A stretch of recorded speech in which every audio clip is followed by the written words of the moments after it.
નમસ્કાર, હું છું આશિષ દરજી. તમે જોઈ રહ્યા છો એસએમએ ન્યૂઝ. જોઈએ આજના સમાચાર. કોંગ્રેસના કુંભાની અને ડમી ઉમેદવાર સુરેશ પડશાળાના વિરોધમાં સુરતમાં ઠેર ઠેર બેનરો લાગ્યા.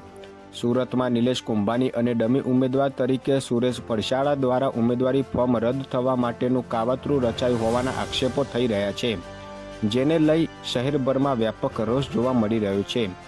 વિવિધ વિસ્તારોમાં બેનરો લગાવી વિરોધ નોંધાવવામાં આવ્યો હતો. મહેસાણામાં પેપર પેકેજિંગ કંપનીમાં મોડી રાત્રે આગ લાગી. મોટાભાગનો સામાન બળીને ખાક. 14 કલાકે આગ કાબૂમાં આવી હતી.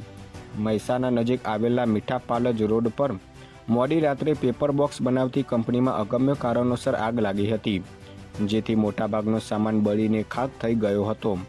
રાત્રે લાગેલી આગ 14 કલાકે કાબૂમાં આવી હતી.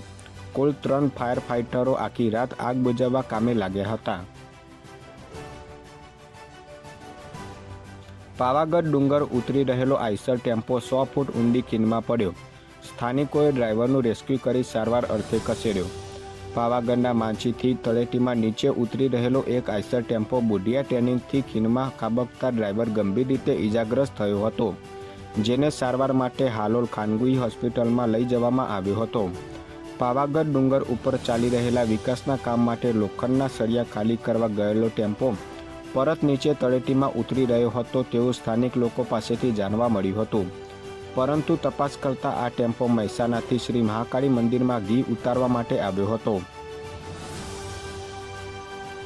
સ્થગિત કરાયેલી નર્મદા પરિક્રમા ઝડપથી શરૂ કરવા આંતરરાષ્ટ્રીય હિન્દુ પરિષદે માંગ કરી.